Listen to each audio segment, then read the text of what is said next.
Seriously, they lied to you. There is no music theory myth more common than this one. I've heard it from so many intermediate guitarists in my life as a guitar instructor and as a professional musician. I'm going to correct this once and for all. B sharp, E sharp, F flat, and C flat really do exist. And if you don't understand this, you probably don't actually understand keys, scales, modes, chords, and arpeggios. And here's why. Although it might seem confusing at first, we deal throughout our musical system with what we call enharmonics, or a more complex name, enharmonic equivalents.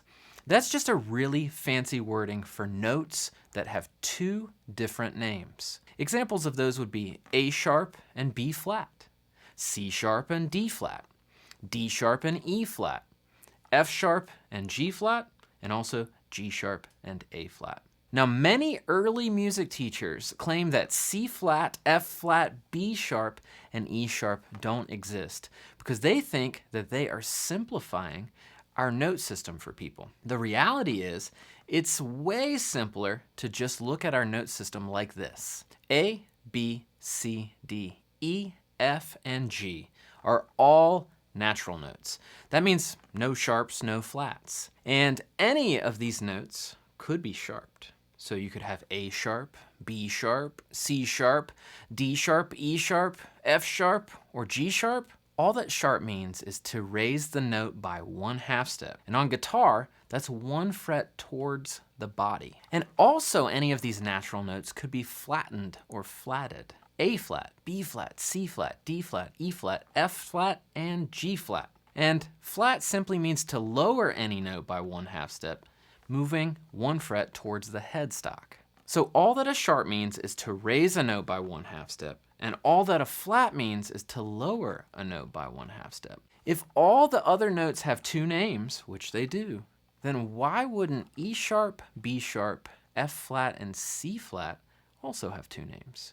But at this point, you might say, how does thinking about those weird accidentals help me understand music theory better? Well, that's a great question. When building scales or stacking chords and arpeggios in a major scale, we need a couple different things to happen or not happen. So here are the most important 4 rules of major scales and major keys that will help you understand our musical system better. Number 1, you can't have flats and sharps in the same major scale or key. You can only have sharps or only flats. Rule number 2, all 7 letters of our musical alphabet have to be present. So you need one of each, one kind of A, B, C, D, E, F, and G. Rule number 3, it's a little redundant, but a good one anyways. You cannot have 2 different types of the same note in a major scale or key. For example, you can't have a G and a G flat in the same key. You can't have an A and an A sharp in the same key. It confuses the system. And the 4th rule is that when you're writing out a scale or thinking through a scale, the next note of the scale will always be the next letter of our musical alphabet, unless you're at G and then you would go back to A. These rules allow us to simplify the scales and make sense of what could be a more complex system. It's so easy when you look at it this way using the 4 rules of major scales. Go ahead and feel free to download the free PDF of these 4 rules of major scales below. By the way, if you're digging this lesson, make sure to click the link below and check out my new interactive music theory ebook. It's simple and straightforward music theory that's easy to understand and gets you playing more creatively right away. I'll give you a 40% off coupon for watching this video. Just click the link below or use the code THEYLIED.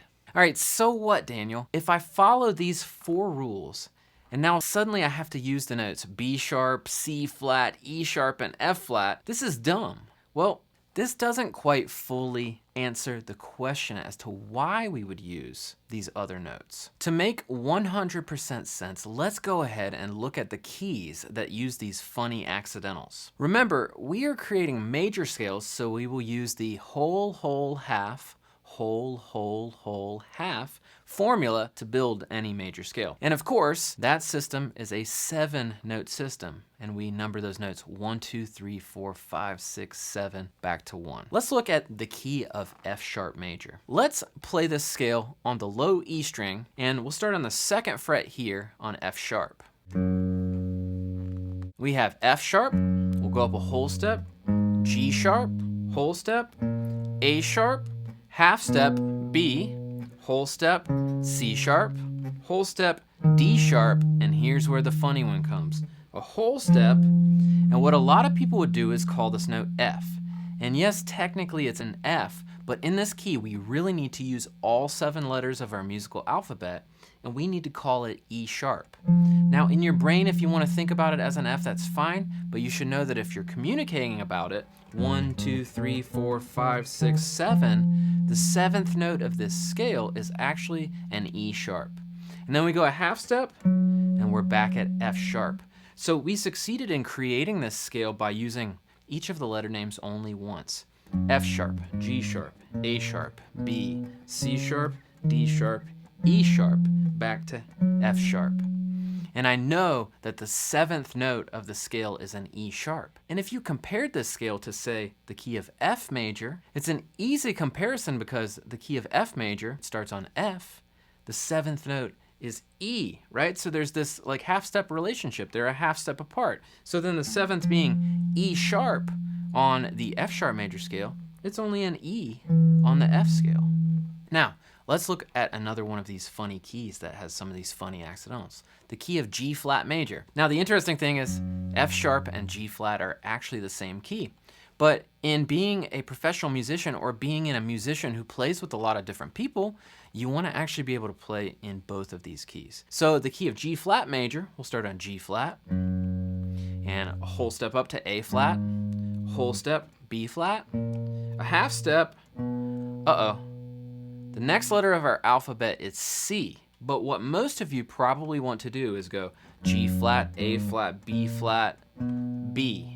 But that won't work in our musical system. We actually need to call that note C flat. And just realize that B and C flat are the same note, and they do in fact have 2 different names.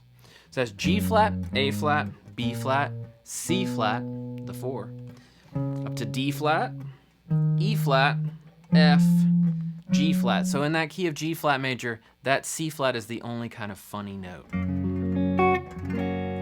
Now, there are a couple other, maybe less common keys. Let's look at the key of C sharp. On the guitar though, things can happen where maybe you're playing with somebody who's capoing, and so they end up capoing like on the 1st fret, and all of a sudden they're playing out a C, and because it's 1 fret higher, it becomes this C sharp or D flat major scale. And this can be a little elusive, but let me tell you a little secret trick. If the key of C major has no sharps and flats in it, the key of C sharp has 7. Let's check it out. I'll use the C sharp at the 4th fret of the A string. We got C sharp, whole step to D sharp, whole step, E sharp. C, D, E, we have to call it an E because it's the 3rd. C sharp, D sharp, E sharp, half step to F sharp, a whole step to G sharp, whole step to A sharp, a whole step to what we need to call B sharp, and back to C sharp. It's a lot simpler to actually use these funny accidentals because if you compare C sharp to C major is C, D, E, F, G, A, B, C. And in order to get the notes of C sharp, all you got to do is add a sharp to each of those. C sharp, D sharp, E sharp, F sharp, G sharp, A sharp, B sharp, back to C sharp. Let's look at one more kind of funny key, and that's actually the key of C flat major. Now you might say, well, why would we ever call it C flat major when you could just call it B major? Well, the interesting thing is, depending upon who you're playing with, say if you were playing with a horn player, they often like flats more than sharps. They like to think in flats. They have a transposing instrument that can be confusing to think in sharps sometimes.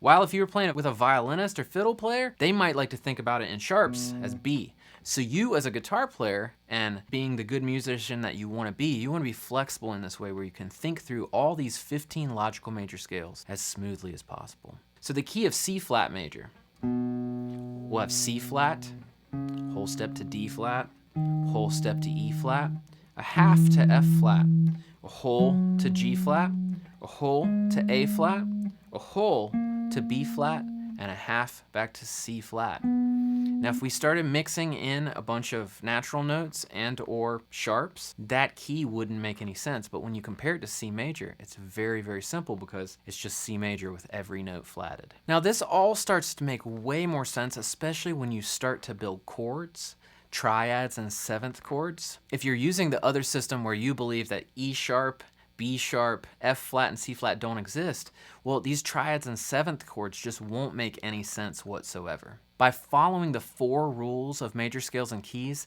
and not reusing the same note names, not using sharps and flats in the same key, we're actually going to be able to simplify the scale system. Even though these complex keys are a little less common and a little confusing, we can make sense of them when we run into them. So we end up with 15 total major scales that might happen in our musical system. And by using the 4 rules of major scales and properly naming the notes, we end up even simplifying rather than becoming more complex. So for example, if C major has all 7 natural notes, then C flat has all 7 flats, and C sharp would have all 7 sharps. And that wouldn't work if C flat, F flat, E sharp, and B sharp weren't in these scales. So this wouldn't be the case if you didn't follow the 4 rules of major scales and keys. So my challenge to you is to learn the 15 logical major scales, and the world of music theory will suddenly make much more sense. Now that you're understanding sharps and flats on the guitar, make sure to watch